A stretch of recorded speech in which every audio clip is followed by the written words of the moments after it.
about us. I guess they're really drilling down into their 22 listener market diagnostics.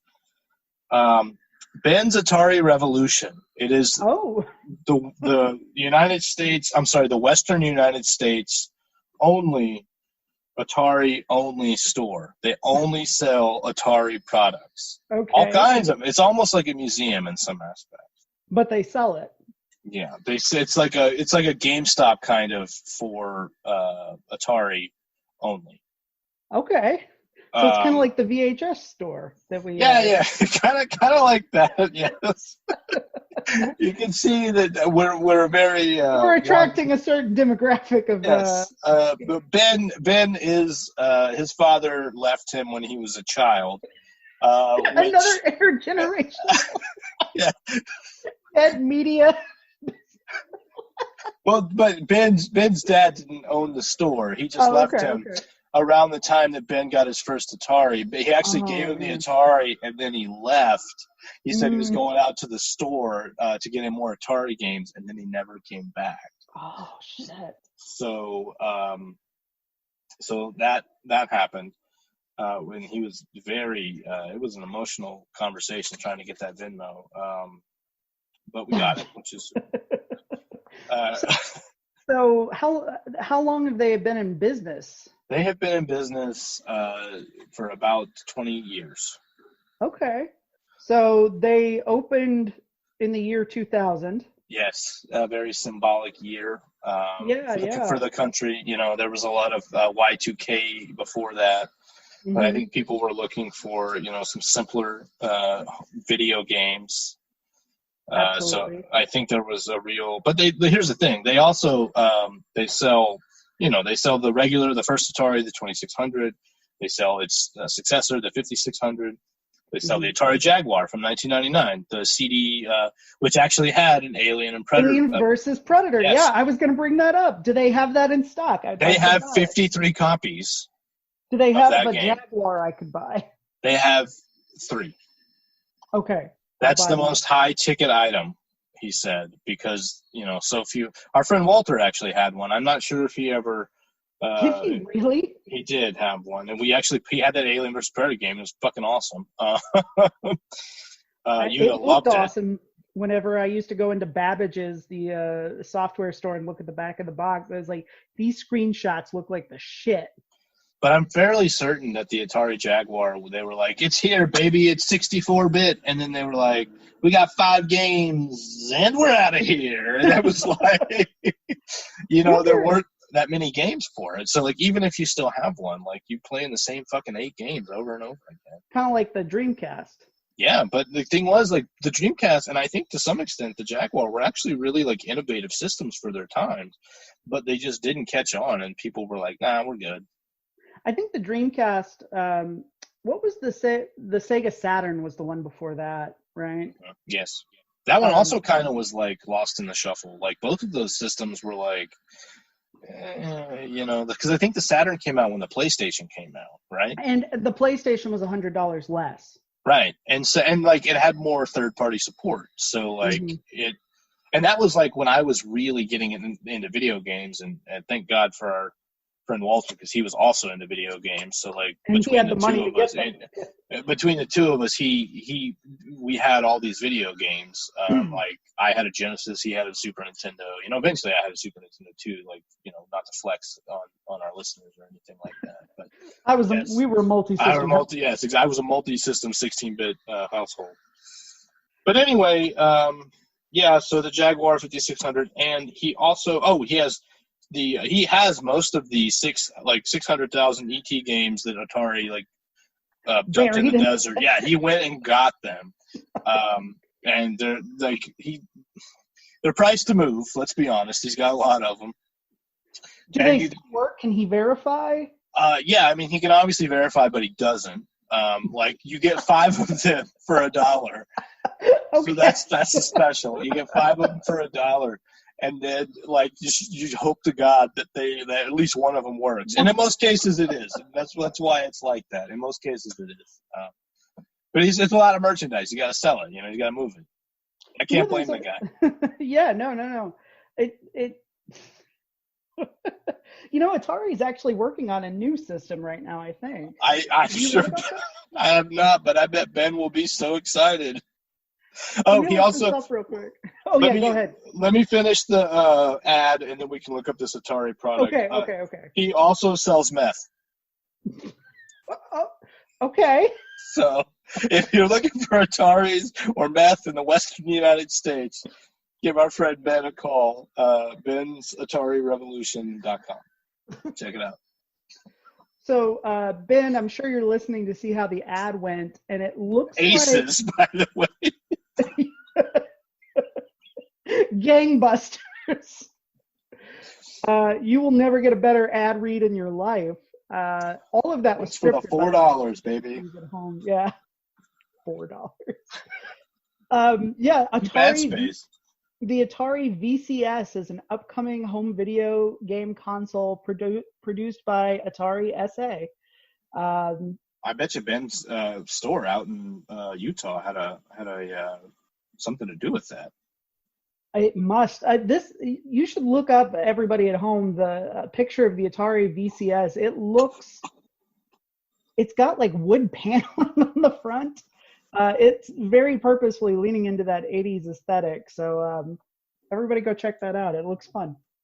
It does. I love it. I hope it doesn't put Ben out of business, though. Well, I bet it'll just expand, honestly. That's true, because he'll have actual new product to offer. It's apparently going to be expected to play modern games and streaming entertainment via a Linux-based operating system that will allow users to download and install other compatible games into it. Huh. It sounds like a Raspberry Pi. It does, actually, and I think that's okay. It's fine. But not exactly like what you'd expect from like a powerhouse gaming company making triumphant return. Whenever Ben hit me up with the they did have another. They had the Atari Lynx. I forgot to mention that they had that. Shit, the Lynx. Yeah, and like I remember wanting one because I was like, Nintendo, y'all need to get your shit together. This one's full. I think it was full color, wasn't it? Yeah, it was the first handheld electronic game with color LCD. Yes. I wanted one so bad when I was a kid. I wanted the Game Gear just as badly. Like that. Me too. One. I remember playing the Sonic game at Walmart because they had one. You know, you could play it in the store. And while my parents were doing their grocery shopping, so for like an hour, I would just stand there and play Sonic the Hedgehog on the Game Gear. And it had a TV adapter you could buy for it, so you could like watch TV on it too. I was like, someday. The TV tuner? Yep.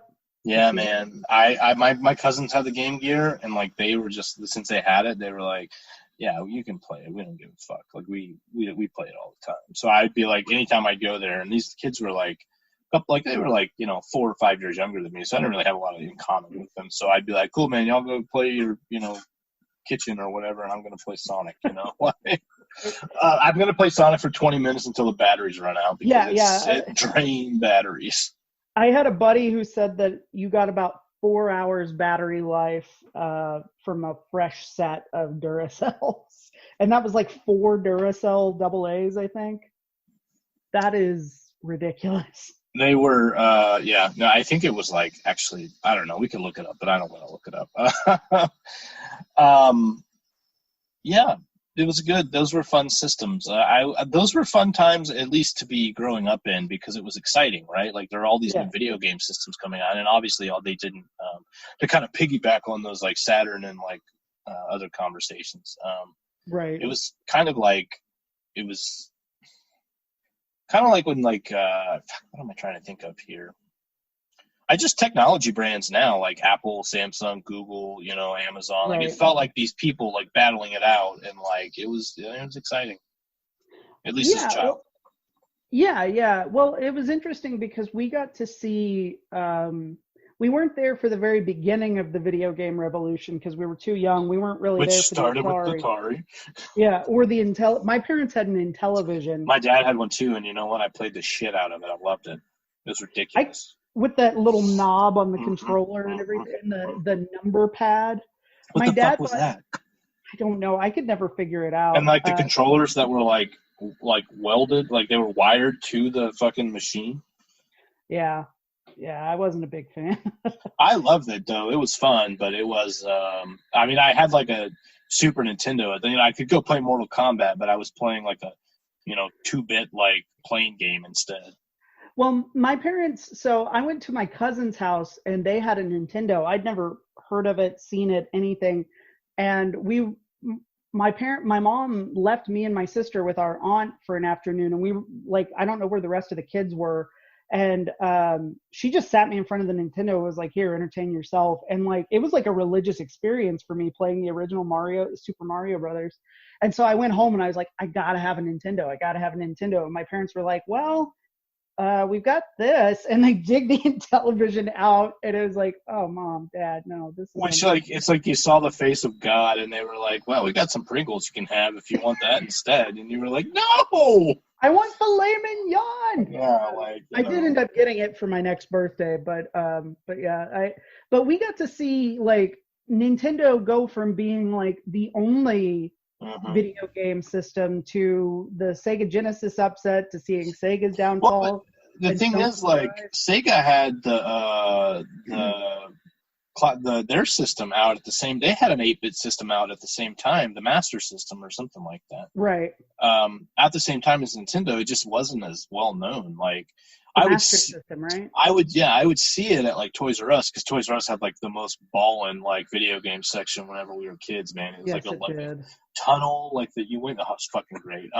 Anyway, I remember. So yeah, I guess I was ragging on my kid earlier for like surfing the web. Like, she's just doing the same thing I did as a kid when I was like, Googling video games or ogling video games instead. Yeah, exactly. You weren't Googling shit. I know. I was trying to use the encyclopedia, and then I broke my damn toe. I'm just kidding. That's how you got the arthritis. Drop the encyclopedia on my knee. Kept dragging it on my fucking right knee for some reason. I don't know. Maybe because I propped up that book with my right knee. That's what it was.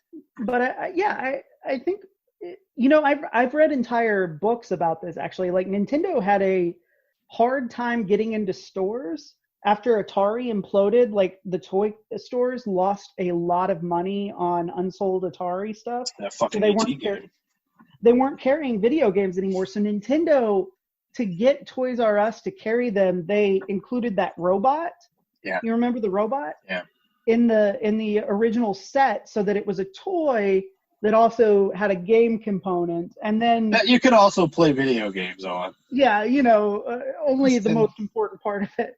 And but then they had a deal. They had a stranglehold on the market, like, for years. Like, Sega had real trouble getting into Toys R Us with their systems because Nintendo had so many exclusivity agreements. And like, it wasn't until they brought over this guy who used to work at Mattel.